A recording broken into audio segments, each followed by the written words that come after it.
Ja. Velkommen til husmøte etter kvöld. Og vi vil lette stunden i Herrens hendur. Herre, takk for at vi kunne være samlet sammen etter om ditt år i kvöld. Takk for ditt dyrebare år, Herre, som retningsnøren og som kompassen og ljøse akkurat vei, Herre, som du giver okken. Takk for det til hakste myndløgje, alle røtter og vei antligar og fra menneskjon og fra alle lærdomar, vitenskaper og alt som røyser seg opp. Det skal kannast vi tog og prøvast vi tog etter tog nåre. Og stendet ikke mat og det ikke samsværende vi til år, så det liggen.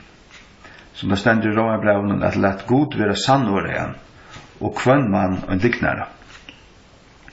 Takk Herre, vi tar sannløygan, vi tar til år, og til det øyneste som du giver, til den øyneste bøtjen, til Bibelen, som du selv hever, vi andre tøynen uiblåst.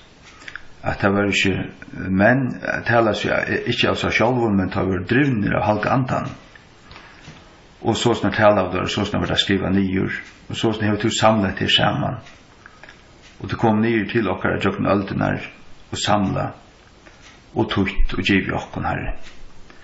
Bid om at styrst opp med til Norge, og holde andre bid til om at salva mine tungo at tå seg i kveld, og bid om til nerver og til alt møte, alt det som vi gjør for eibrødingen og østene, og i Jesu navn. Amen. Ja, jeg husker om at jeg lyser etter noen dømen om til at hvordan viktig det at hvert år rett tøyt i en bibel.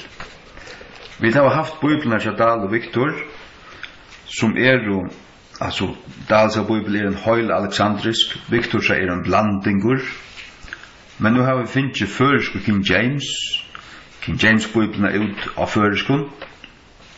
Her og i alle årene sundergrøyna, og til King James bibelen som sitter i haksta myndløyga. Det ikke så at det heter en semi-King James, men kanskje som stender i faudasporene til Victor, men som luktar av eller smakkar av King James. Nei, dette King James bibelen av føreskun. Hun stender i King James bibelen, og har flott seg iver til førest. Vi føreskun åren, stender det science, så det vitenskaper. Science ikke kunnskaper. Science vitenskaper.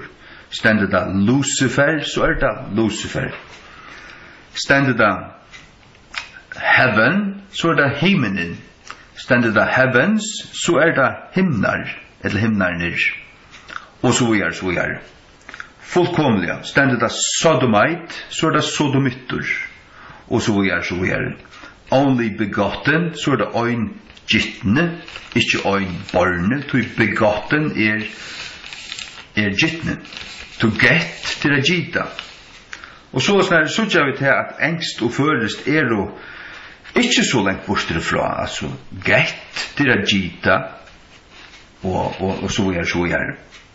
At det tabber til at tøyes i årene, og få det rett tøyt. Og det første som jeg vil vise av til første året, første døme til Genesis 8:8. Genesis 8:8. Her stender i byrjanene skapa i god himmelen og jørene. Hikk. King James sier, in the beginning God created heaven and the earth. The heaven and the earth. The heaven and the earth. Lad meg slå det opp i engelsk King James. The heaven. The heaven and the earth. Jo. The heaven and the earth. Sagt du, tøyr heva tutt bøyblina rætt, slavist og alt det her, men vi sunnum fornufti ui øysene. Tøy at hebraist sier fyrir god Elohim, og til mersker strengt tidje godaner, eller godar, endingen fløyrtal.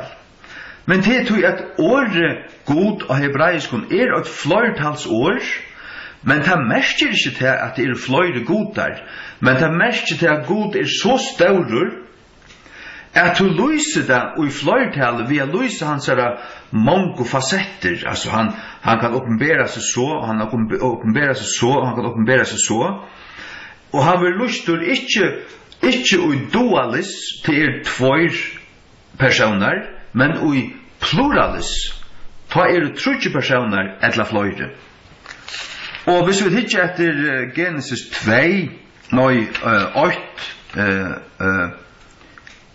26, og næste blæser jo, her stendur, og God sier, let oss gjøre mann og i vare mynd. Oss flertal, vit 2 personer, vær 30 personer.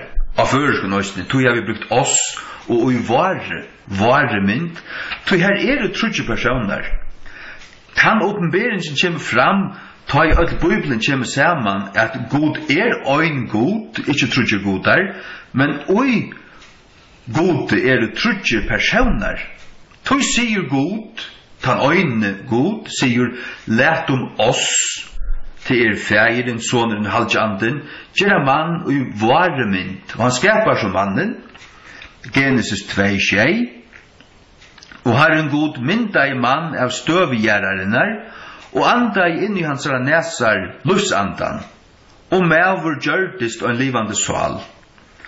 Han anda inn i hans næsar lusandan, her andemänniskorna, og mævur gjørtist og en livande sval, her du svalena, og han mynda i mann av støvgjerrarinnar, her du likam. Her du likam, sval og anda, og i mannen. Det vil si at menneskene, mæveren, en tru øynt, skapa i Guds mynd, og akkurat som god en tru øynt, en god, men 30 personer. Atul Genesis 8:8. Her stendur, og god skapa i himmelen og jørena. Strengt tidje, tar seg at hebraiskun stendur himnarnir, men tar hava altså sett himmelen. Tog God skapa ikke himmelen her som han bor, han skapa det som utanfor himmelen sjálvan. Han skapa himmelen og jørena. Han skapa det som her nere i okkun. Og så sånn trykva vi tog at God hever givet King James tøyarnon visdom just til at føre ordre til hebraiska rætt iver og engst og i en skilninge og i en tøytninge som rættur av okkara malun, okkara europeisko modernavo malun. Og et dømi at det flertal, øyntal, til ta føreska hus.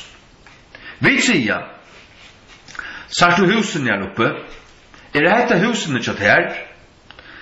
Ja, og så, men tog du ta til engst, så det ikke, is this your houses? Is this your houses? Eller are these your houses? Men det egentlig, dette tukt hus? Dette hus tukt? Tog at vi sier av føreskånd, hus hever av en gavar i årsøk finnes jo en flertals brukshatt, men vi mener vi et hus. Men vi sier husene, det husene som men allikevel det bare et hus. Ein hus til sølo. Ein hus, sier vi. Men vi kunne sier et hus, til det blivet og i mer moderne og nutøyermale. Men flertalshatteren kommer fra tøy at i gamle tøy var det alltid flere hus og i hver en huset. Du har fjøs, du har seihus, uthus og ditt med datten. Her var ganske 3-4-5 hus og i øynen huset, men det var 8 hus allikevel. Og her trykker vi tøy at God hever sånn lagt tøyr og det som et øye i King James-bøyplene til til retta til okkara malbruk, okkara skilning, så som vi skilja tingene. Og sjåvande til hebraiska rett til hebraistalande. Altså, onkel kunne kom jo sagt, her stender egentlig godar. Det hebraiska sier godar, og her var flere godar. Men det är fullkomliga förkärst, till god är inte flera godar. Och tan sannlöjden kommer fram, ta i öll Bibeln är samla, ta kommer tan Guds läran uppa plås, god är en god. Ja, men så är han också en god här, men tror inte personer. Och det såg vi i Genesis 26, här som Gud säger, lät om oss. Men god, det ständer inte, och god Anders hötto, lät om oss. Men det ständer, och god säger, en god, men han säger, lät om oss. Tog det flera personer, oj god hötten, inte god dömen, men god hötten till King James ord, the Godhead. Ja. Det nästa som jag vill säga, vi tar långt lysa det, till Genesis 2:6. Vi läser det här. Och Herren god mynda i man av stövgärarinnar, och anda in i hans näsar lufsandan, og mævur gjørtist ein livande sal. Kan Bibelen brukt i 21 år, Bibelen tja Jakob Dahl, hon sier ikkje her, og mævur gjørtist ein livande sal, hon sier, og mævur gjørtist ein livande vera. Og den gamla uslenska, den uslenska hever alltid sagt fra 1544, eller 1540, hvis du tekur den fyrsta som tutte, Oddur Gottskallsson, men den næste som tutte, Guðbrandur, han skriver alle tøyr, og inntil nu, alla bibeln har sagt sval her, men nu sier den uslenska bibelen vera. Tøy man færen avspåren, og man færen fylkjes moderne svassen, her og i Bibelen ikke avstemmer seg sjálva, men her og i nekker lærte menn sita og røyja og drekka kaffe og få seg sjus og snakke om hva det er og tar brangla alt, tar leggja det. Men Bibelen sjálv prekvar at det rette ordet her sval og ikke vera. For det første, så sagt du anda sval og likam. Og menneskan ande sval og likam, menneskan ikke ande vera og likam. Menneskan ande sval og likam. Men hvis vi færer til 4 Korint 15,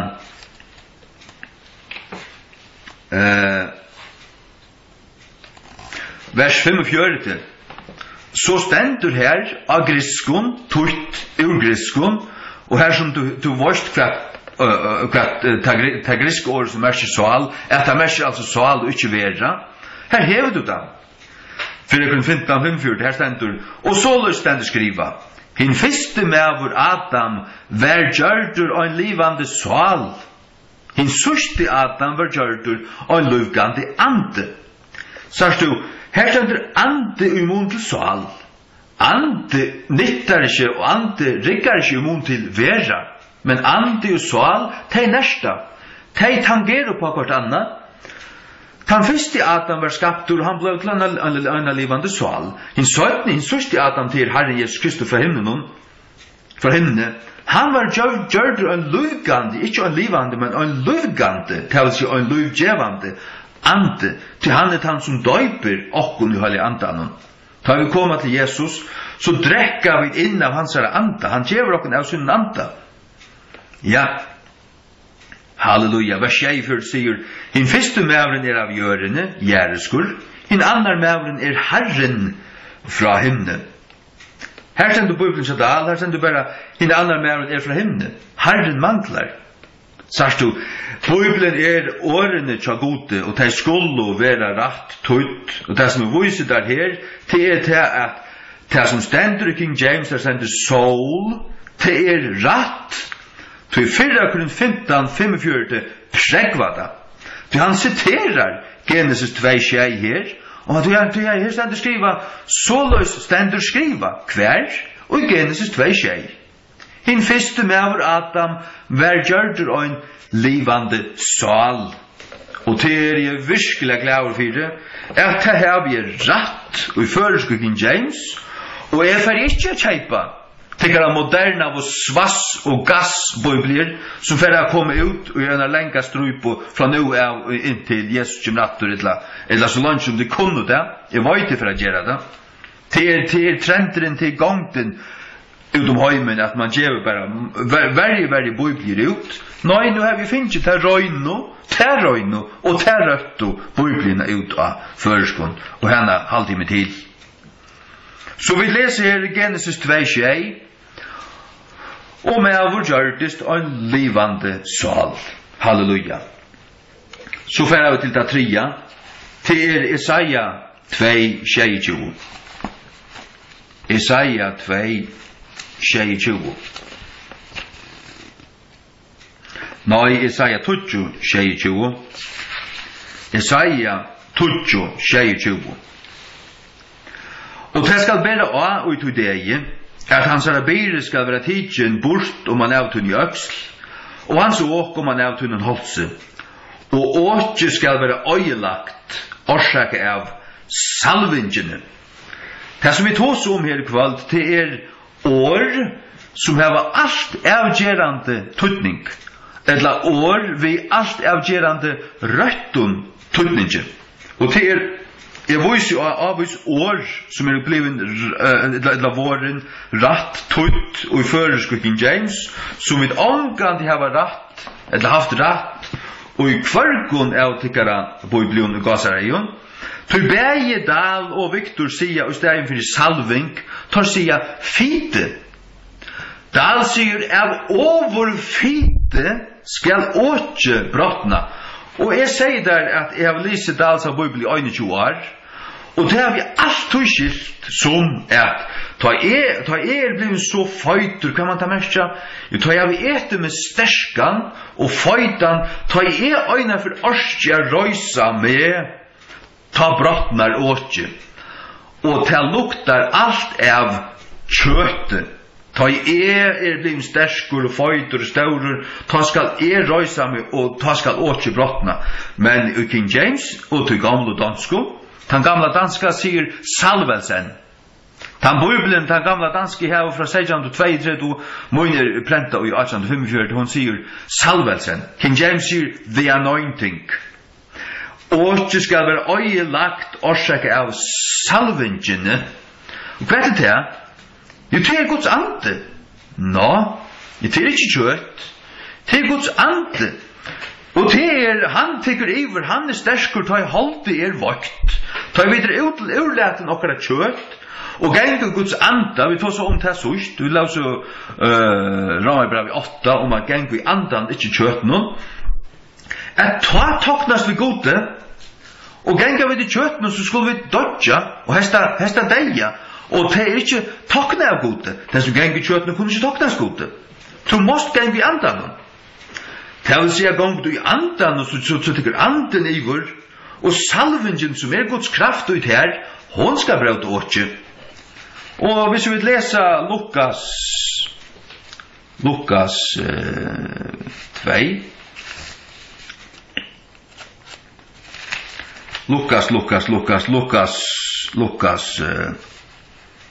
Lukas hver det? Lukas 4. Lukas 4:18. Lukka lesa til ham. Her sier Jesus, ande Herrans på mer. Jeg vet at han vil salva med. Hva det salving? Det Guds andans nærvero. Ta i anden virkar til han nær. Ande Herrans på mer. Jeg vet at han vil salva med. Herren god feir, hei salva han vi holde andan. Til hvert? Til å prætika gledebåskapen for dem i fataku. Han har sendt meg å grøva henne i hjertabrott nå. Jeg prætika utfrujan for dem bund nå. Og endurhåndan av sjøen for henne blind nå. Jeg setter og i fralse de som knust. Det vil si at til salvingen, holde anden, til god sjálfur i verste vi andasøynen, til han virkar. Ta virkar han disse ting. Han grøyer til hjertabrott nå, frujar ut til bund nå, og setter i fralse til som knust. Det just det samme som et åkje, et åk, jo det som binder. Holde, synden, satan. Det skal alt brottna, ta i god sterskur i jakon, ta i gang i andan, så skal det brottna. Så jeg glad for det stendet salving her, ikke fite, nei, salving. Takk og lov. Så får vi att till Jesaja, vi läser Jesaja 14:12. Jesaja 14:12. Kvör så fallen från himne och Lucifer, sonur morgunsins. Kvör så högt och ner till järarnar, som vaktest tjauernar. Året som vi så att det är Lucifer. Bibeln Chadal och Viktor.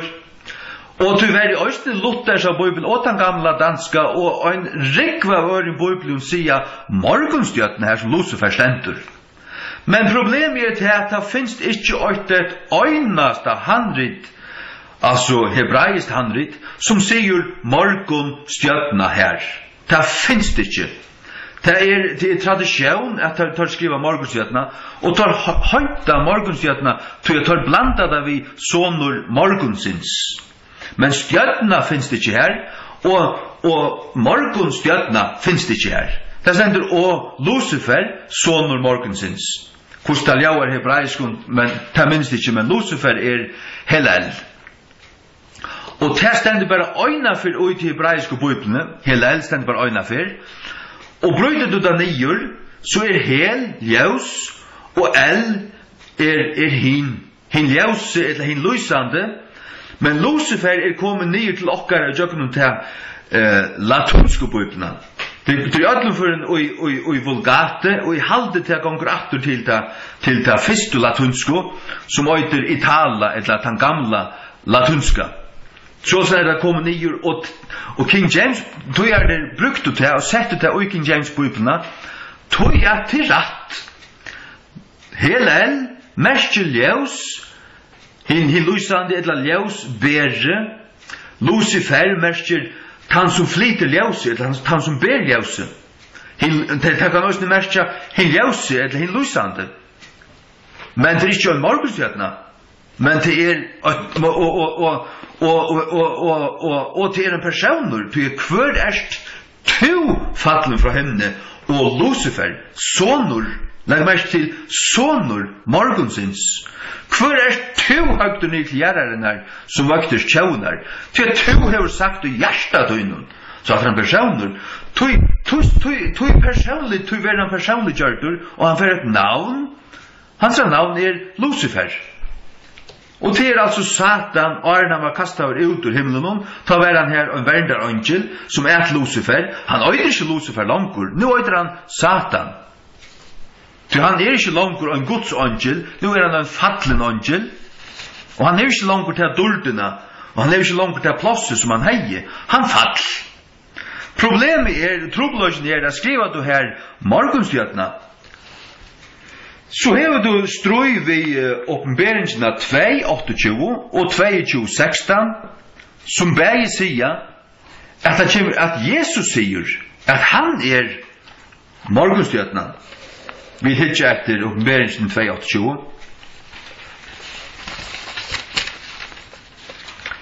Uppenberingen 2:28.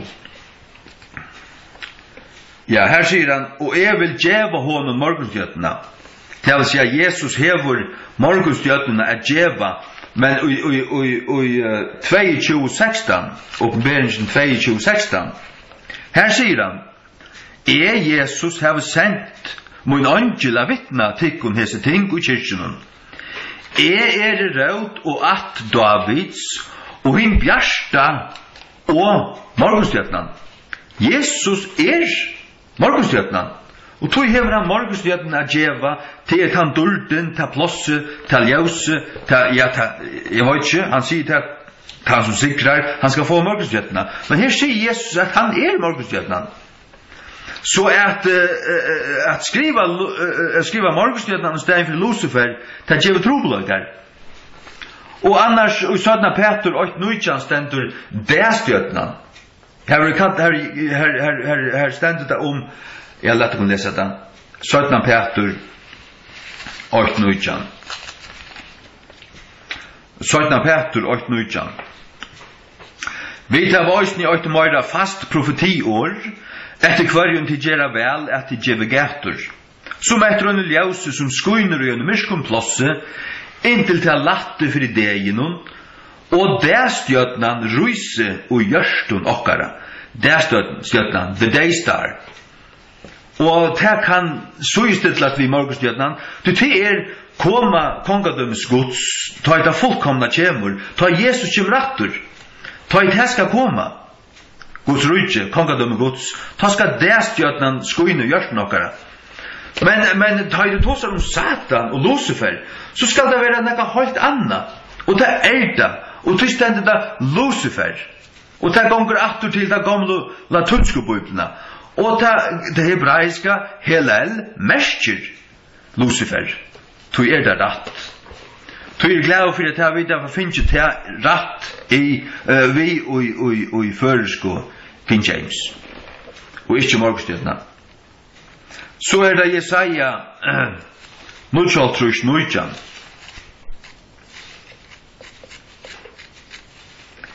Jesaja 0:39. Så skulle ta öttast navn Herrans ur vestre, og hans dult fra sauladisen. Ta i fudgjenden skal komme inn som en flau, skal andi Herrans lytte opp og et hermerke og i møte i honom. Jeg så glad for jeg finner hatt rett, at ta i fudgjenden kommer møte med han kommer inn som en flau. At ta skal andi Herrans kommer til hjelpar, at det så dårsamt, at så underfullt, at øya det her, at det lyftet. Og jeg har hørt mengar gaua prætikumenn prætika just om at her, at da fudgjenden kommer inn, så kommer andi Herrans i middelen til og fudgjendan, og han lytter opp et hermerke, her stekka du gale, du kommer ikke langkur. Nu skal jeg lese der hva Jakob Dahl sier, her, den her bibelen som jeg brukte i 21 her. Her stendur. Og til nu kjemur han og en innebyrdur streimur, og østur opp av andablostri Herrans. Det vil si at, og i hessen versen stendur til at, ta fudgjenden kjemur, ta han østur opp av andablostri Herrans, Herren er blostan og sendt han etter der. Nei, det gav det ikke, slett ikke. Og hva sier den gamla danska? Hon sier det samme som King James, at ta i fudgjenden skal komme inn som en flau, skal andi Herrans lytte opp en banner i måtam. Andi Herrans lytter opp en banner av et hermerke, og i måte fudgjenden. Så du, her blir det til okkara verju, og det det som det skal være. Så fer vi til 4 kongabok, 1912.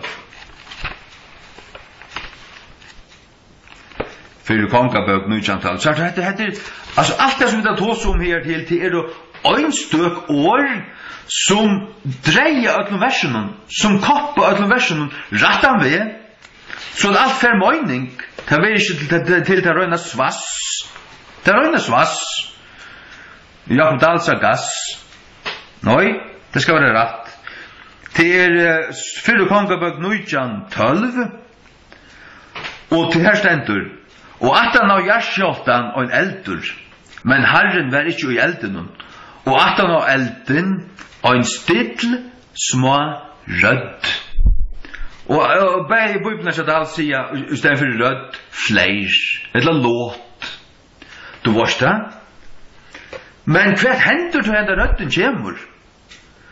Hva hender at han av? Hva sier en rødd? En rødd en personer. Men et låt, eller fleir, til et naturfenomen. Men her det Herren som kommer. Herren skulle komme, Herren kom, og undan honom fjord og ætles tingene. Men hva hender så til Herren kommen? Ta ikke fleir, ta den rødt. Det vil si at det hebraiske ordet her kan kanskje merke bæge og fleir, eller so, men det kan også merke en rødt. Og her var King James tøyeren altså valgt rødt, og glad for det. At det stender rødt her, så hva hender på en dette nå? Jeg vil lese det i vers 13. Og det var så tøy Eli hørte henne, hverja røddene, at han battla i anledsutt og i kappasøyn, hei han battla anledsutt i kappasøyn, hvis han hørte jo fleir. Jeg kom gangen inn i dette huset her, jeg hørte jo fleir utanfyrir. Jeg ble ikke bilsen og blusamur og badlaim inn i jakkan. Jeg kunne ikke høtt inn i jakkan. Men hei, jeg hørte denne rødt, og når stilla bluja rødt, så kunne det hent at jeg hei blikkvast og krekvamme og skammast et løtlanda.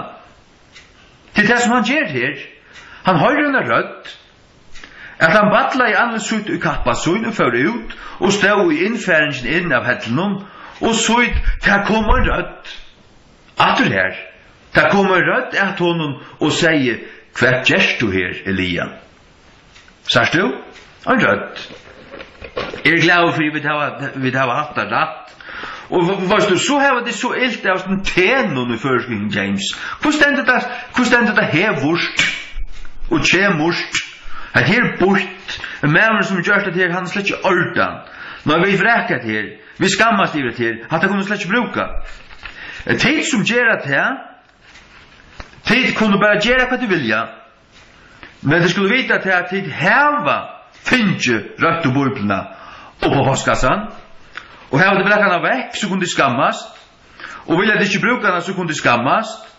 Tøy at hvordan venter voikur eller venter så sitter vi her vi til rødt og bøyplene og vi bruker ångæra så vi vet at dette tan ratta. Halleluja. Så det Daniel 3:25. Daniel 3:25. Halleluja. Jeg glad for å si til kvalt. Jeg glad for å kunne vise deg neste ting kvalt. Jeg vågnet til at det fløy at det som lusta. Og lusta vel, og god letter propparna i øyren bresta, og teffer opp, og at de får sitte og bleia, og hitju førskrikken James, og hitju Dahl, og Victor, og samanbæra, og så ikke moner, disse er 21 moner jeg skriver nyer, om vi klarer jeg for å jøkna at lærta vøyt ikke. Daniel 3:25. Herren sværa han sværa og sier, så er så 24 menn leiser, gengande i million elden og tar heva ikke moin og formeren av henne fjæra lykka som sonur Guds. Han ser ut som sonur Guds, han ser ut som han kunne være sonur Guds. Og hva sier Bibelen til Dahl og Victor? Ein goda sonur, ein goda sonur gjør meg kraft. Nei, han sonur Guds med stauren S til hva han Du legg mest til at det han ikke anden. Sjalt om det var en kaldeare som sier hatta, så det skrasett her hver sånne Guds og Bibelen om sånne Guds. Hun han, hun snurrer seg om han. Hvor skal han fjellast? Hvor skal han haldast nirre? Hvor skal han ikke lyttast opp og skoina? At det var sånne Guds. Ja, men hvor var det her? Hvor var det i elden her? Det var sånne Guds. Hvor skal det så standa og goda sånner? Nei, det skal standa sånne Guds. Det her hans arabau, hun om han, hun uiblåst av halgantanon, Daniel har skrivet her, Daniel var profeter, og så vust som Guds ande bo i honom, så det stender om det her, vi løste det at her i 4 Peter, når 17 Peter 8, vi løste vers 19, men vers 21 sier at det var ikke med at tar tala ikke av seg selv, men tar drivner av halgantan. Og tar tala av altså halv ikke anden oppenbæra for dem. Og tar tala om Jesus. Kanskje Jesaja klarast, men alle profetene. Ja. Halleluja. Til profetiet kom ikke gamle tog vi vilja mans, men høyler menn Guds tala av, som tar vært drivner av halgandan. Så at halv anden vittnar om Jesus. Det sier Jesus i Johannes 16, han skal ikke tale av seg selv, men han skal durmeta med, han skal teke av mer og kom til at ikke. Så halv anden han vittnar om Jesus, og han kallar ikke Jesus en goda son. Han kallar han son Guds, og det det som han Den neste i Daniel 12:4. Daniel 12, vers 4. Og tu og Daniel, loka fyrir åren og innsikla bautjina, enn ta til tui endans. Mennesker skulle renna til og fra merker attur fram, at det vil si ferast til og fra, eller renna, til å ta rundt og fyr, men sjokken det ferast. Til og fra, mennesker skulle renna til og fra, og kunnløyge skal vera øktur. Many shall run to and fro, and knowledge shall be increased. Det vil si at God skal løyva tøy og sørste tøy, han skal elva tøy, han skal sette tekka bremsaren fra, at lukka som kunnløyge skal eksplodera. Og jeg ser kurver fyrir kunnløyga av gjørende sørste 5-6 000 år, du varst 4 000 år, det fullstendig flatt til 1800, så byrjar det færre opp. 1800 så færre det bare opp etter, og sørste, og nu fordobblast, eller tvøyfaldast, atler kunnløyge av gjørende, 15 år. Altså, det eksploderar vi til at vi alt knutt saman, vi internetten, alt vi legger ut, og alt som verer funnet av, alt som kommer ut, det har verer lagt ut av nettet, og det har verer dalt og lyse, og det er ikke langt så at det skal skrivas en bøk og prentast, og nøkker år sånn, så tilfeldigvis så leser du til bøkene, nøy, kunnløysen kommer ut på en av veien, og så eksploderer det. Ja, så heter det profeti om hvordan det skal være til tøy endans, sørst du? Enda til tøy endans. Vi her nu. Og hva skriver det her, helt atter i 1600-tallet, hvordan tøy det hatt brått i her, da sier at mennesker skulle renna til og fra. Og til det som jeg kjenner enda tøyna, til det vi ferdig ferast. Vi har oppfunnet motoren, vi har omgått fløye, for nå flikva vi. Flikva til Amerika, flikva atter fram, kom atter dagen etter, og ditt og datten. Og kunnløyge øktur. Hatt det profeti? Hva sier Dahl her? La meg bare vite hva Dahl sier. Vi tar det for det. Mennesker skulle rannsaka henne, og frauskapen være mykjel. Mennesker skulle rannsaka henne, for jeg bautjena her. Mennesker skulle rannsaka henne, og frauskapen være mykjel. Hatt det ikke det samme. Hatt hever ikke til profeti om at det sørste tog skulle feras nekv, og kunnløyge skal økjast. Kunnløyge som holdt. Ikke bare kunnløyge om Daniels profetier og Daniels bøk, men kunnløyge som holdt øktur øylet i sørste tog. Tog hatt et veldig profeti, at det stender kunnløyge skal være øktur. Kunnløyge. Ja. Det sier du, mennesker skulle rannsaka henne og kunnløyge være mykjel, så det bare til at de skulle lære å skilje seg bautjene her, og ikke annet. Men det møyren til. Halleluja. Så fer vi til Johannes 3:16. Et likla år her, og du vet hva det likla år det år øyngyttene og ikke øynborne. Johannes 3:16. Halleluja. Johannes 3:16 lærte her.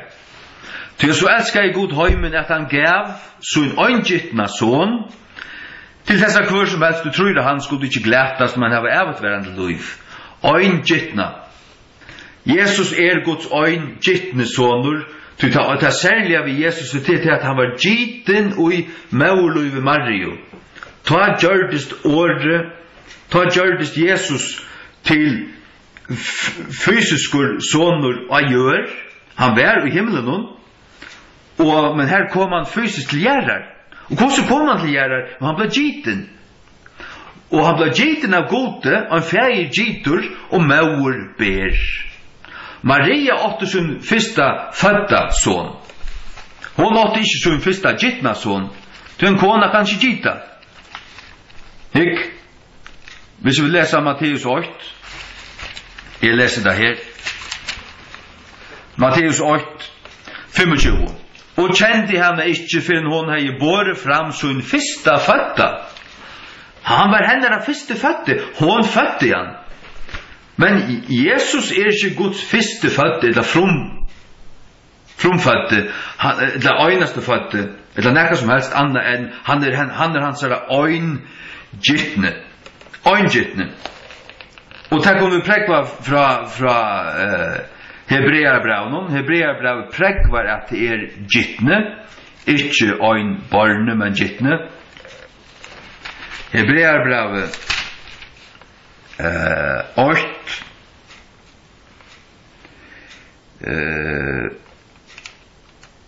Hebreerbrevet 8 5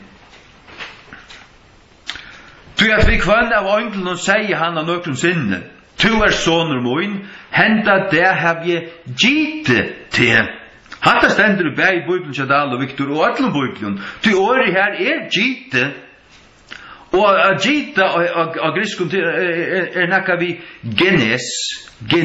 genes og herfra får vi et ord at generera merker at byrja nakka fra frumkyknen av fra til fyrst og øyndene at byrja da fra omgun av at sette det gongt henda det har vi gitt til og i Johannes 3:16 her ta griska til homogenes til ikke ein barne men til ein gittne til genes til a generera to generate til at gita og den gamle uslenska fra 1544 som sier ein geten ein gittne only begotten ein gittne Jesus Guds ein gittne sonur og han Mariusa første fødte sonur.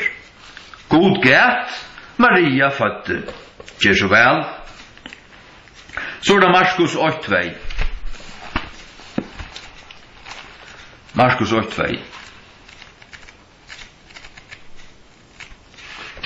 Knoppan over egene vel. Nu først du sannløkene vite om det her.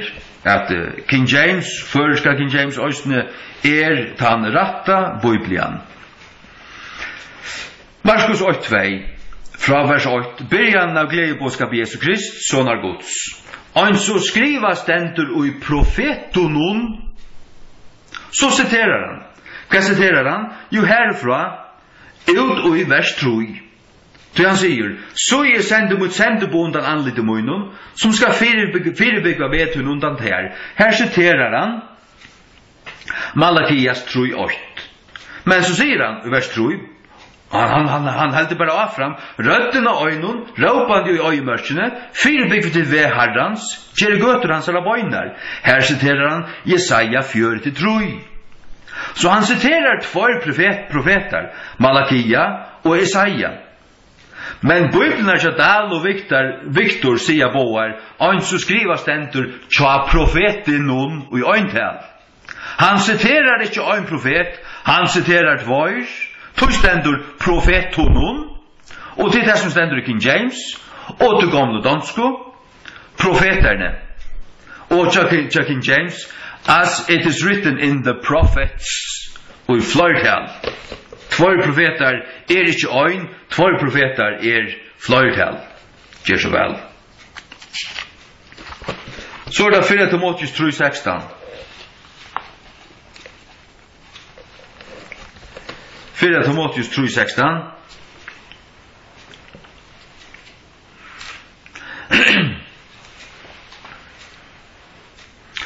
Og åttan strusmål, Mikkel løgndardømur godlig løygans. God var givet til kjenner i kjøtenen, rattusgjørdur i andanen, sattur av øynglun, prætika av høytningunen, troen av i heimenon, mautidjen opp, inn i dult. Likla åri her god. Bæg i Bibelen Chadal og Victor sier, han som oppenbæra i holde, han som, og han en alexandrisk korrupsjon, tog jeg til å forklare det. Året god av griskun Theos, men da brukte øyne og i griskun til å skrive for å spære papur, så skriver det bare fyrsta og sørsta bøkstav. Og det luktes nek, da du gjør det, så luktes det nek hokk. Og hokk han. Men måneden var en liten krulla inn i til rundt av stavnen. Og han krullan gjør det til Theos. Og tar suttja, tar der legger det under lupp, jeg sier Alexanders handrytene, at her hever steg Theos, men til vi pilka vi, til vi skava bostur, og tar av ikke talta, ande nøydamon, som ikke vil Guds ande, som hever korruptera Guds år, han vil brøyta til Hansum. Ja, Hansum da nu vær, han. Men det sier ikke til at han som kom var god. Det sier bare til han som var givelkjenner, han var rett og slett i andan. Men stendet at god var givelkjenner, så det til at Jesus god. Det han som var rett og slett i andan, satt der og ønkelen, prætkar og høytningen, troen av i høymen og møte ikke opp inn i dult. Så her åtta sterskaste verset som lærer og prætikar Jesu Kristi godomløyga. Og det da korruptera. Og det fullt av vittnen som sier Theos, pura klart her, av griskun handrytun. Den gamla danska sier god, Lutherska Bibel sier godt, og King James sier God. Og det har vi loksyns finner rett av føreskun. Og tykker av Bibler jo ikke røynar og rattar, og næst der ikke ved noen 20 meter lengum pela. Jeg råkner det slett som Guds år. Jeg siterer det ikke som Guds år. Jeg siterer det bare som, ja, lett dem sutja hva det sier. Men det som stender det Guds år. Så det 17. Timotheus 2:15. 17. Timotheus 2:15 øynasta bå og i Nye Testamentet du hever at studera Guds år, og til heva der brangla og brøtt, til at leggja seg øyna vi, syna seg sjálvan. Men King James sier, studera at syna til sjálvan, virkjendan i fri gode, ein verska man som tarvast ikkje skammast, rattliga døylande sannlagsåret. Studera. Kvæta griske år ta veit ikkje, men King James tog gjerne hava skriva, study to show thyself. Study to show thyself. At studera det ikkje det samme som at studera fyri men studera syna til sjálvan, det bæge at det som du skal studera, det syna til sjálvan. Det mestjer, det omfætar òsni at leggja seg øyna vi, leggja seg etter, at gjøre seg avmætt vi, at syna seg sjálvan virkjendan. Men hvordan syner man seg sjálvan virkjendan i fri gode? Det vi at kjenne hans år, for det det som verset kommer til. Verset kommer jo til en verskamann som ikke tarvast av skammast, rattliga døylande sannløksåret. Så det til å være du virkjendur, du en gau verskamavur i fri gode, du hever lært at handfæra og vidgjera og prætika Guds år ratt. Ta ratte tøyningen av de undliggjande griske åren, det spennet han veien at studera. Det åpenbart kan ta år i østene merkja at studera. Det så som vi nekven av åren og frumalen, at det kan ha flere tøyningar, og du velur kvann du brukar hver han ratte, og King James tar av valgt disse årene og tøyt deg ratt ved at tøyat deg etter sammanhengen. Og sammanhengen her Guds år, tøy til ratte året her er studera. Kvært bøker, teologiska bøker, nei. Du studerer Guds år, og Guds år, og Guds år, og Guds ande lærer det da. Halleluja. Og så er du fører for at rattliga færa vi Guds året, til å behandla det ratt. Han færa det ratt. Og hva stendt så i vers 16? Men skudja vannhøylagt og fafongt skvaltur. Jeg til alt det som utanfor Guds året. Vannhøylagt, Guds året høylagt. Men kommer der imot der vi hamspetje og voisend og ditten og datten og røyna at fekta det nyer, så vinner du Adam vi Guds året. Du vinner Adam vi Guds året. Ta du har studerat här.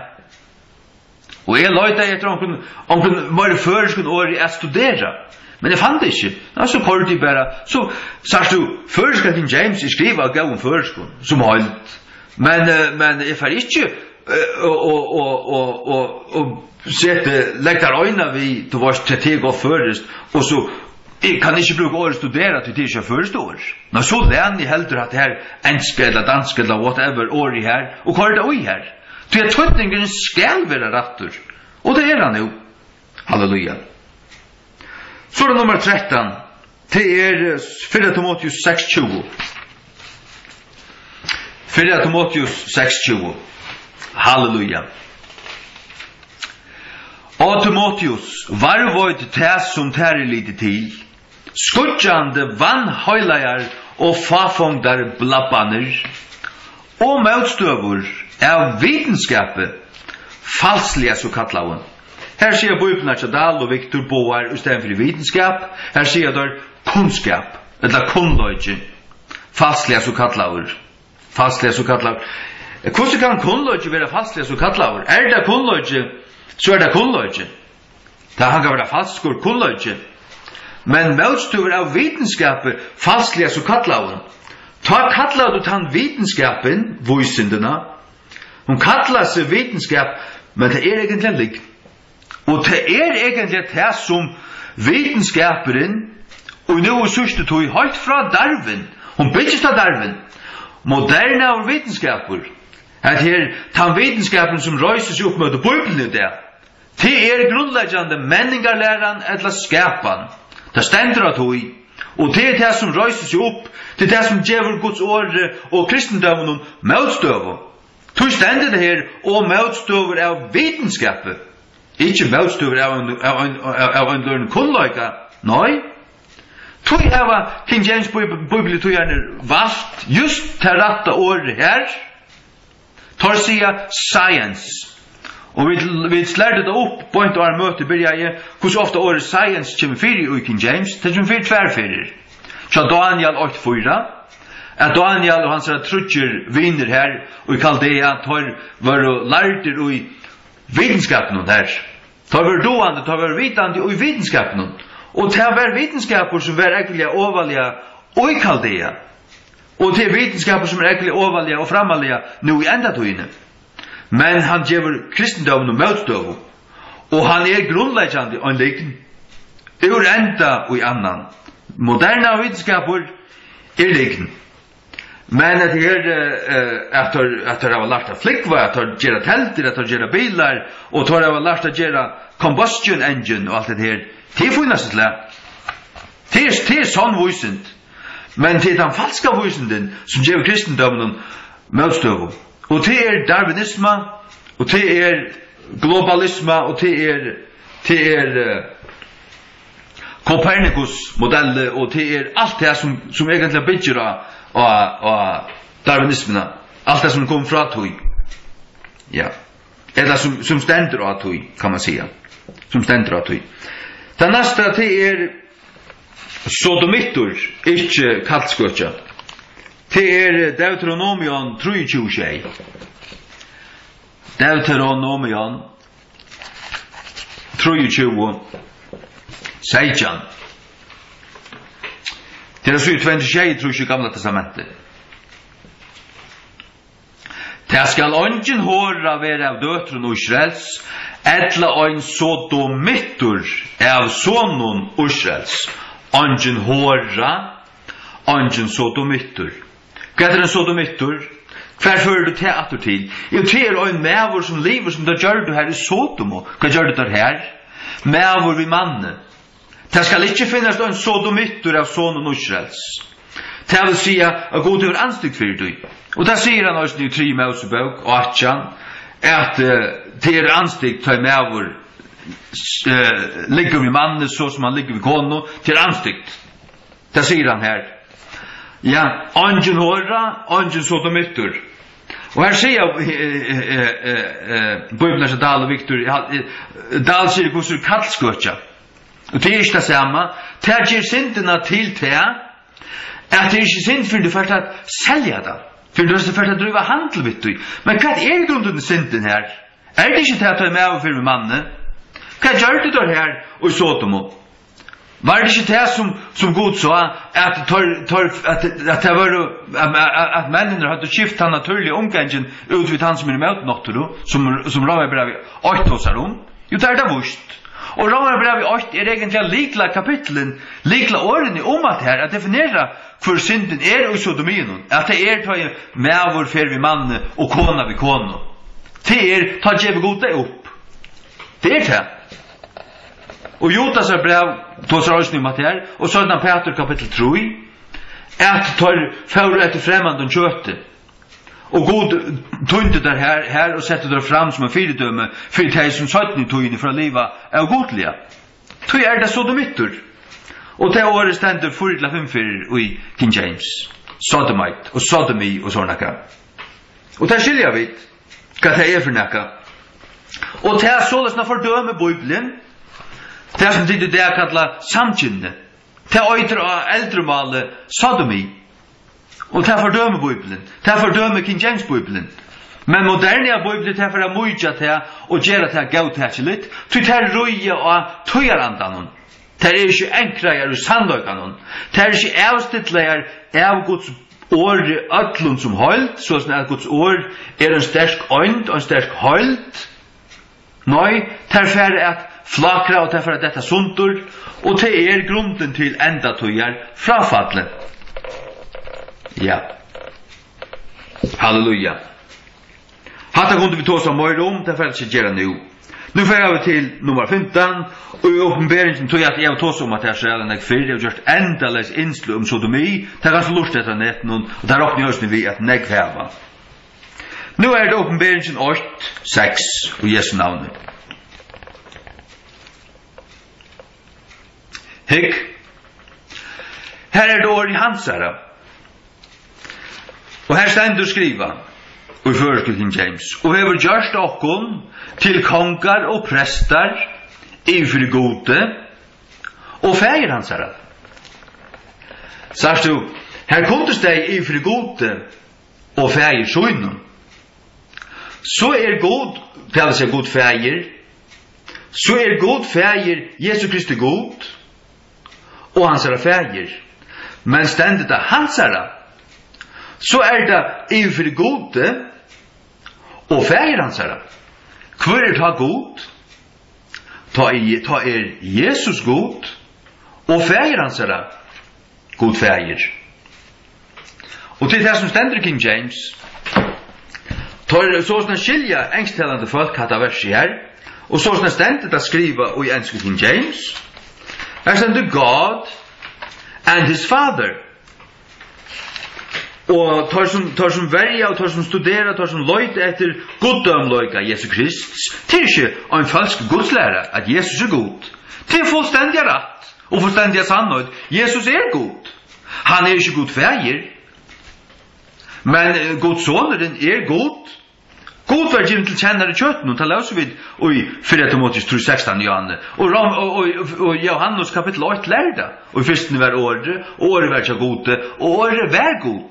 Och vers 14 året var just kött och dvalde stockar mittlen. Jag för året är god. Så vi ständer i uppenbarelsen i 8:6 i engelska King James and have made us kings and priests unto God and his father. Unto God and his father. Ikke his God and father. Men unto God and his father. Her kan, og leser du da bokstavliga og skiler du at her, så god her Jesus. For Jesus god. And his father, hva det? Det god feir, han også god. Så det for gode, så det for gode feir, og gode sine, og gode høylige anta. Så han da hatt åra velde, pura rett, men ja, Jakob Dahlstendur, og gjør de oppen til kongarutje og prester, tja gode og feiersøyne. Det han vil sige, tja gode og feiersøyne, Det tja gode søgnen og feir søgnen. Det som så rætt. Jesus kallar i østene god feir for søgn god, men han verra gjør. Men ta Jesus nu litt oppatur. Nu han uiklatur søgn fotla godamleika og søgn fotla status og i godhøydnun og i himmelen som Filippebrevet 2 sier at han overgav ta han gjørdes mannelykur. Ta han gjørdes mannelykur og tog av seg tænaramind og var lojen færsens vilja alt til deg, ja til deg krossens. Og for dette hever god østen litt han opp og giv jo noen til navn som iver hver nøyre navnet. Ja, for Jesu navn skal først knæpodja seg, tar det som gjør og undergjør og i himmelen. Ja, for Jesu navn skal først knæpodja seg. Men nu Jesus i himmelen. Så at her, og østen her han i himmelen. Østen tar han åpenbæra seg for Johannes, så det Guds soner som kommer. Tog det pura rett at det stender, priests unto God and his Father. Ta Jesus god, og god feir his Father. Ser du? Jesus her god. Men stender det, tja god og feir søgnen, så det, og i tog bor, gode søgnen og feir søgnen. Men stender det God and his Father, så det rett at tog det som prestar i fri gode og feir hansara. Hei det steg i fri gode og feir søgnen, så var gode her gode feir, og feir òsne gode feir. Hvor skal året god referere til god feir, og feir referere til god feir? Hvor kan god ikke referere til god son, og feir referere til god feir? Sjålvande. Så Jesus fullt ut god. Fullt ut. Ifri gode. Gode her Jesus. Og feir hansara, feir kvars, feir gods. Feir gods. Ja, halleluja. Ja. Ikke til at Jesus en fødder god, men god feir feir hansara. Men ta han kom til gjerra, så var han gitten likamliga.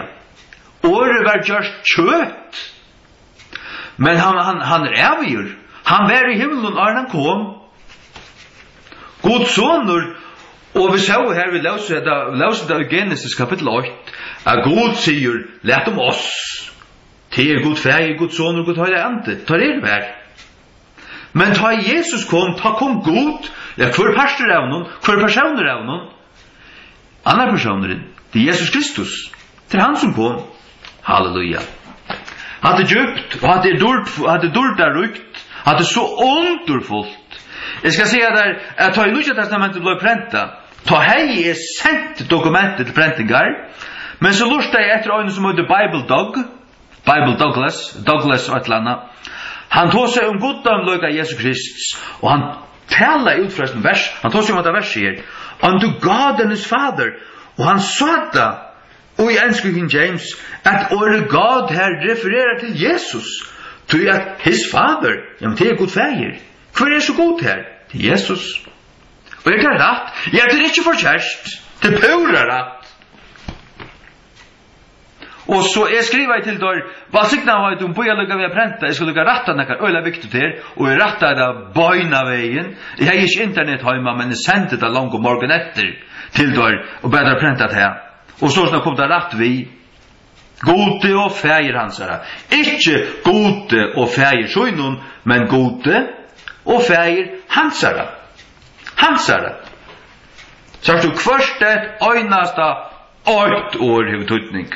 Folk heldur til at år det som man kan spela vi, og det elastisk, og det at det skal bare være nær nok. Du kanst onka det tog rett, du vorst ikke. Hvordan måtte det være i oppruna handritten? Jeg vet her var Guds år som noe lunta. Hadde vi funnet det opprunaliga handritten, så hadde vi haft Guds år. Alt det her anstyggelig vantrykk. Vi sitter ikke vi slukkar i 8, vi sitter vi tar i trygg, og tog fullvisso, og tog kolløyga, at bøtjen som vi tar her, enskun og enskun og føreskun Guds ord. Halleluja. Så det Efesos 4:6, nummer 16. Halleluja. Efesos 4:6 det 8 år. 8 år som kommer vi, som ger Bibeln til en retta Bibel og ikke et gnostiskt lort. Bibeln Chadal og Victor tvei gnostisk, alexandrisk, LORT vi stauren bokstaven. Kan du si at du kan ötlun somlun. Jeg håper til nekver babsar lort etter meg. Og du skulle få ilt og hjärsta og sutja til at tikkara Bibel ikke den ratta, hikk? Gnosticismen lærer til at Gud ui ötlun. Han ui ötlun falkun. Han ui hver en støyne, hver en tikkvu, hver en døyre og ötlun tinkun. Og til det som tikkara Bibel lærer òsne. Men King James sier, ja, la meg lese det. Efesos 4:6. Ein god og fægir allra, som oman fyrir allar, og jögnun allar, og ui tikkun allun. Til året tikkun allun. Bibelen så dalle Victor sier bara, og ui allun. God ikkje ui allun, kan jeg halsa baptistunum nere i Ebenezer. Det sier tykkara Bibel i Gazareion, til kunne skøyna tykkun vi henne. Det året som manglar tykkara Bibel til tykkun. Den gamla danska sier, og i eter alle. Luthersa Bibel sier, und in euch alle. King James sier, and in you all. Kvarjen det her? Jo, allen tar man frelst og i møgnjøyten og i Efesus. Her god ui. Han bare ui tar man frelst og. Han ikke ui allen. Nei. Så det nummer 16. Första Petrusbrev 3:18.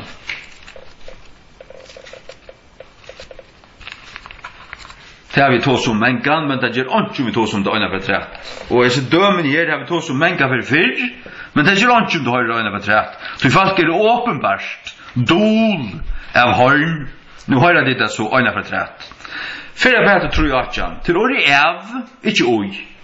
Til Kristus øyne hever øyne for lije for de sinter, hin rattvise for hinnar euratvise, at han måtte føre oppen til Gods. Verande tidsen av løyve, oi kjøtenen, ja, oi kjøtenen, men livande gjørdur av andanon. Grikst såløst at det brukar grula løyte fyrirsettingar. Fyrirsettingar til dømes oi av etter gjøgnon, til fyrirsettingar. Øysne gammalt norrønt, du leser gammalt norrønt, du sørst løyti av sånne fyrsettingene, og i teksten, du sørst endingar, du sørst fødlene, til akkurat som underforstegi. Du må skilja det, du må vita det, og ta bursjavande i teksten, men ta i teksten med tuttur, ta ved det opplete, hva det ta kan du velja. Du vi sier ikke livande gjørder andan, vi sier livande gjørder av oi etter jöknun. Hva det nu? Vær Jesus livande gjørder oi andanon, til vær han ikkje. Han var ikkje livande gjørder oi andanon. Han var livande gjørder av andanon. Til lærer Romarbrevet 8. Det må jeg lese for det. Kjalt meg å lista for.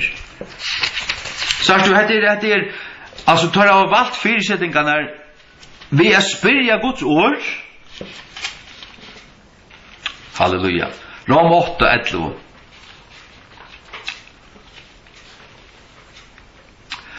Om andi hansara som røst opp Jesus fra dem deg, dvølest ut ikon, ta skal han som røst opp Krist fra dem deg, øysne livande gjera tikkara deilig likam vi andasøynun som dvølest ut ikon. At det vil si anden som dvølest ut ikon, han, anden, God, vi andasøynun, skal livande gjøre okra deilig likam. Men det stender fyrst at andi hansara som røst opp Jesus fra dem deg, for røst Jesus fra dem deg, ande Guds. Så Guds ande røst Jesus fra dem deg. Ok, det er Guds ord. Så fyrir det aftur til 4 Peter 3:18. Livande gjørdur av andanon. Luther sier, durch den Geist, jögnen andan. Det er også rett. Men King James sier, quickened by the Spirit. Så det var anden som gjør det da. Det kunne steg vi andan, så er det vel god feir som brukte andan å gjøre det. Men anden er en personer. Og vi ser her i Rom 8:11 at anden gjør det da. Anden skal leve til gjøre okkon. Anden vakte Jesus opp. Du stender det av. Og det er rett. Det lærer ikke fastlærer. Sier du at Jesus var livende gjør det i andan, så la han seg like etter. Han sa like la ikke etter. Ta i anden vakte eller livende gjør det Jesus, så kom hans ande opp ur helvete, eller helhøyme. Helvete her som han før. Og hans ande kom inn, og hans sval kom inn, og hans sval og likam, og ande livna opp. Han livna etter som han var. Han var fullt røstruppater. Halleluja. Vi får gå til næsta punkt, til Markus 9:24, til nummer 18. Nu er det bare noe få etter. Markus 9:24.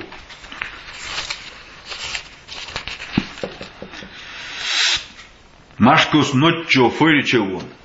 Og bøynavegin røpte bansens fægir ut og sier vi tar hon, Herre, trykve, hjelp til mine bantrykv.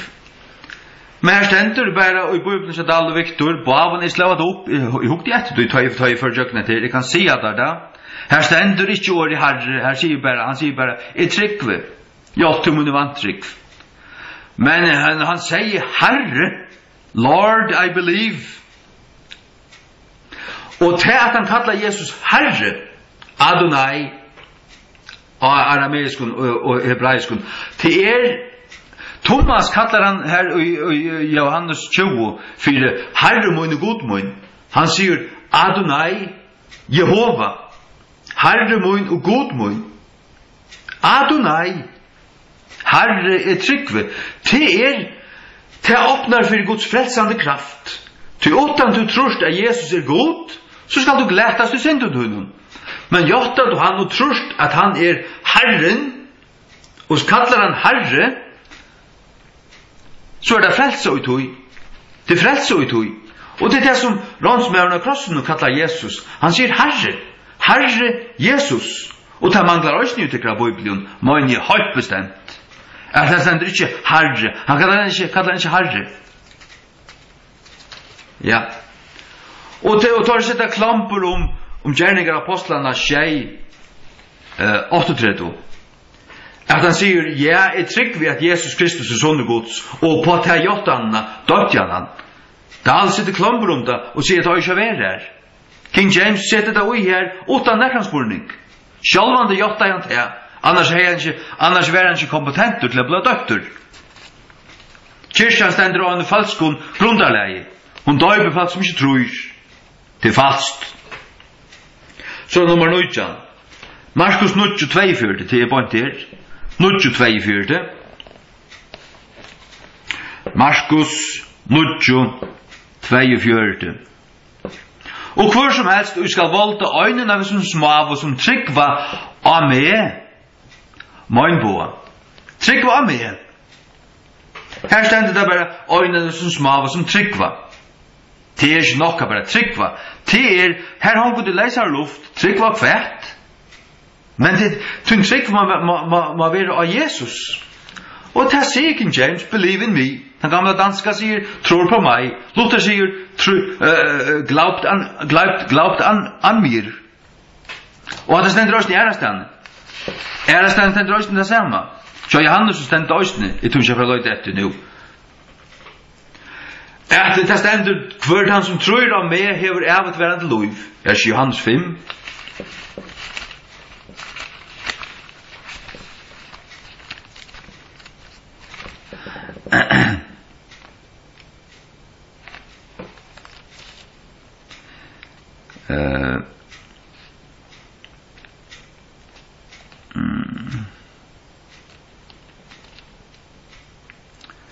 Ja.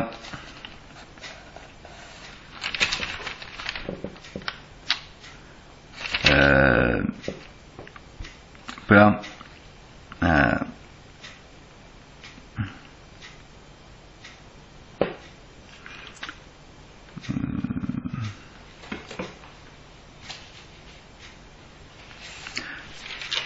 Nej, samma ger.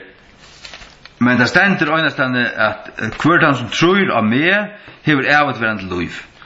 Men här ser jag Bibeln att Dal och Victor bara kvörtan som tror. Och ta må vara av mig. Självande är det av mig. Han som tror att Jesus hever ävat liv, inte kvörtan som tror. Sagt du heter det måner och i mittlun heter måner och i mittlun textnar. Heter inte toingar heter textmåner. Heter grundläggande texterna som tar att ut. King James Bible ständer och en grundarläge.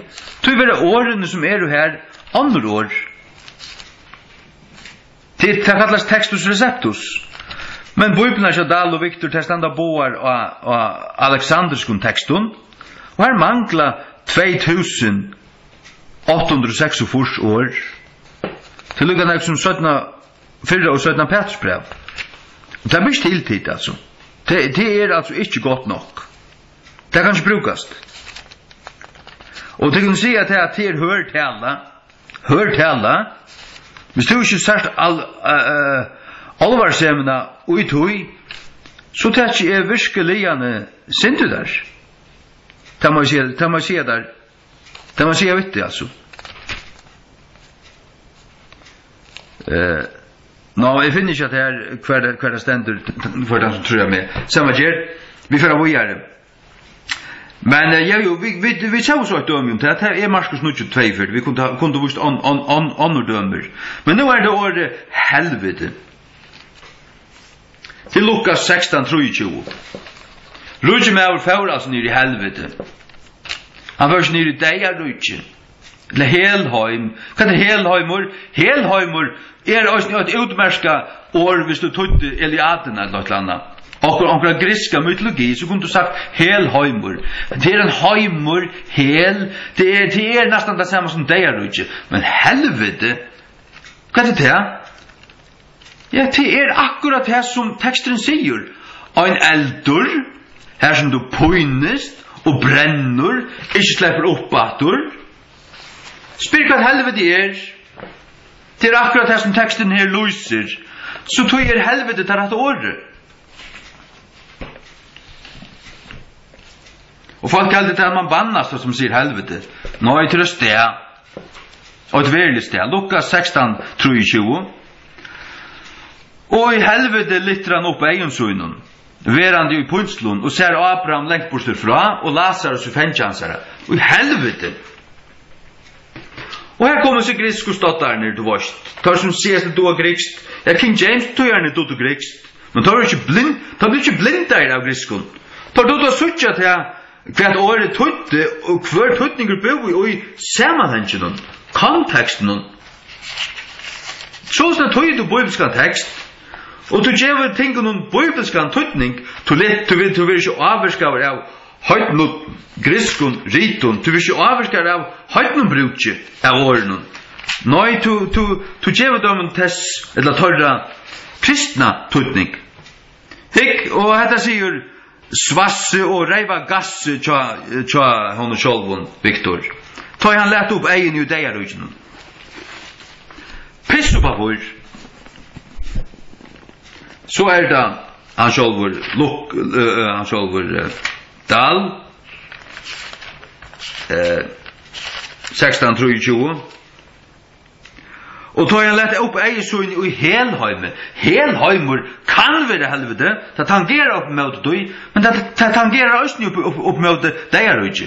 Här är Victor sa Bibeln nägvärre. Vad säger första King James? Hon säger helvete. Vad säger gamla danska? Hon säger helvete. Vad säger Luther? Han säger hölle. Vad säger King James? In hell. Tu just ankon att händas du att myja helvete till att vara något annat. Ta i den öjna för det är helvete. Att myja godslären om helvete och kräkva helvete till att tjäna Satan. Det var det är. Till att vara en rävoskuder som inte tårar att ta upp krossen och standa vid Guds rött och läro. Så det Filippi 4:13 till nummer 21 till det sista. Så i 293 och i Nya testamentet. Megni gera öll ting jögnun Krist som styrkir med. Her sier Alexanderskar svassebibler at orskjer alt i honom som gjør meg sterkan. Og det sier både dikkara Alexandersko bibler gasareion, og altså nu ikke sattmål Satan sitt av finnstykkon. Guds år sier, megni gera öll ting jögnun Krist som styrkir med. I can do all things through Christ, which strengtheneth me. Gamla danska, jeg formår alle ting for medels Krist, som styrker meg. Luthers av Bibel, durch Christ, nei, durch Christum, ikke Christ, durch Christum, Jögnen Krist. Sagt du, reformationsbibeln sier det samme. Til det standa og til rette grunderlen. Det Kristus som styrker meg. Det ikke han. Hvor han? Herre Krishna, Buddha, Allah og Krana. Det kan være Kristus. Men stendet det Kristus, så det Kristus. Og det finnes handrit til antiokiske og bysantiske handritene sier Kristus. Og det Guds ord. Hitt reivagas, reiven av Satan. Og det kunne skøyne det vi. Og det kunne elska hvis du vilja, vi anstikt for du. Gå an åt.